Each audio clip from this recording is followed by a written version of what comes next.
ఓం శ్రీ గురుభ్యో నమ. గం గణాధిపతయే నమ.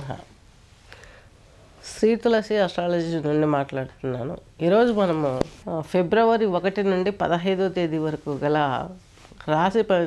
ద్వాదశ రాశుల గోచారం తీసుకున్నట్లయితే ప్రధానంగా ఈ 15 ఫిబ్రవరి 2025 నుండి ముందుగా ఒక్కొక్క రాశిలో ఏ రాశిలో ఏ గ్రహం ఉంది. బృహస్పతి వచ్చేసి మీకు వృషభ రాశిలో ఉన్నారు.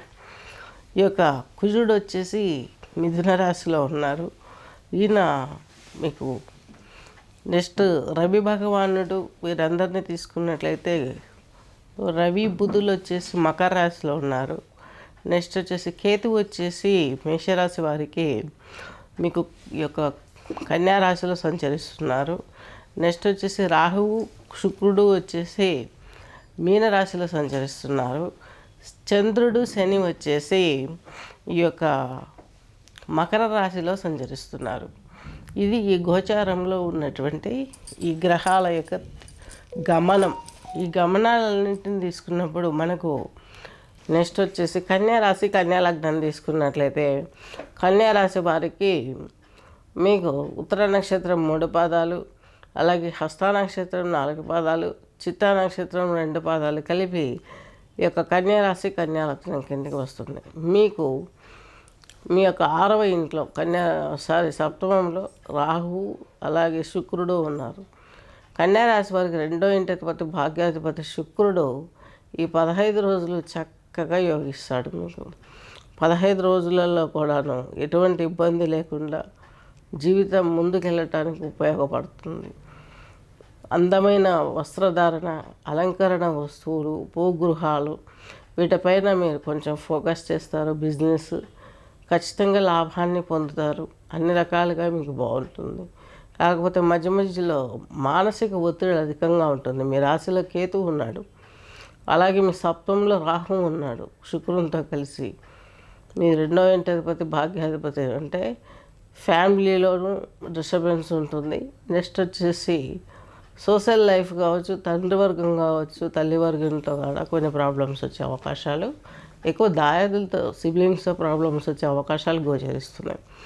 అలాగే మీకు ఈ యొక్క కన్యా రాశి కన్యా లగ్నం వరకు తీసుకుంటే మీకు 6th హౌస్లో శని ఉన్నాడు. అక్కడే మీకు ఈ శని ప్రభావం కూడా ఎక్కువగా ఉంటుంది.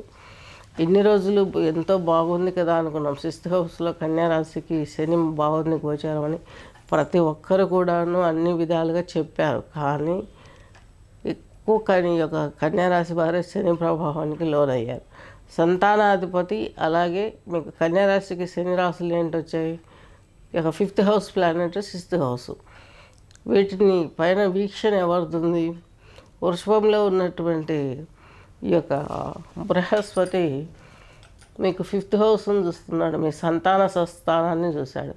మీ సంతాన స్థానంలో మీకు ఒక రకమైన అలజడి, వారి లైఫ్ ఎలా అయిపోతుంది, వాళ్ళ లైఫ్ ఎట్లా సెట్ చేయాలి, ఇలాంటి టెన్షన్లతోటి మైండ్ అంతా మీకు డిస్టర్బ్ అవుతూ ఉంటుంది.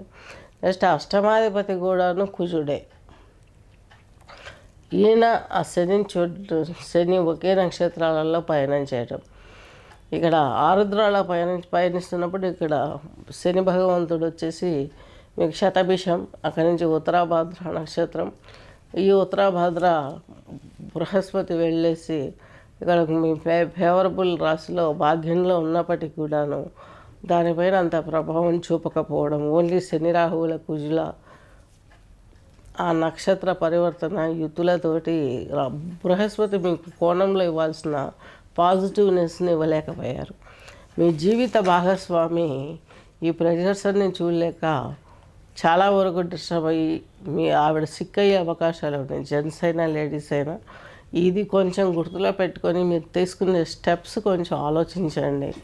ఆలోచించమంటే దీర్ఘంగా ఆలోచించి హెల్త్ ఖరాబ్ చేసుకోవడం కాదు. సూక్ష్మంలో మోక్షంలాగా కొంత చేయగలిగినంత చేయండి. మీ ఓపికను ముందు మీరు తెచ్చుకొని ఆ తర్వాత వారికి చెప్పడం స్టార్ట్ చేయండి. అప్పుడు సక్సెస్ అయ్యే అవకాశాలు చాలా వరకు ఉన్నాయి. ఏది ఏమైనప్పటికీ కూడా మీకు 5th హౌస్లో బుధాదిత్య యోగం ఏర్పడింది. ఇది మీకు 11వ తేదీ వరకు 11వ తేదీ వరకు కుంభంలోకి ఈ యొక్క బుధుడు వెళ్ళిపోతాడు ఫిబ్రవరి 11. 12 రవి వస్తాడు. 12వ తేదీ ఫిబ్రవరిలో రవి కుంభరాశిలోకి వస్తారు. వీళ్ళ బుధాదిత్య యోగం అన్నది ఇలా కంటిన్యూ అవుతుంది ఈ మాసం మొత్తం కూడాను. ఈ యొక్క కన్యారాశి వారికి సంబంధించినటువంటి వ్యక్తిగత జాతకం ఇది. దీని గురించి మీరు తీసుకోవాల్సిన జాగ్రత్త వచ్చేసి జపం, హోమం, అలాగే సుబ్రహ్మణ్యాష్టకంతో పాటుగాను అట్ ద సేమ్ టైం మీరు చేయవలసింది ఈ యొక్క విష్ణు సహస్రనామ పారాయణం చేసుకున్నట్లయితే నెక్స్ట్ వచ్చే పరిస్థితులు మీకు సానుకూలంగా మారే అవకాశాలు చాలా గొప్పగా ఉంటాయి. స్వస్తి.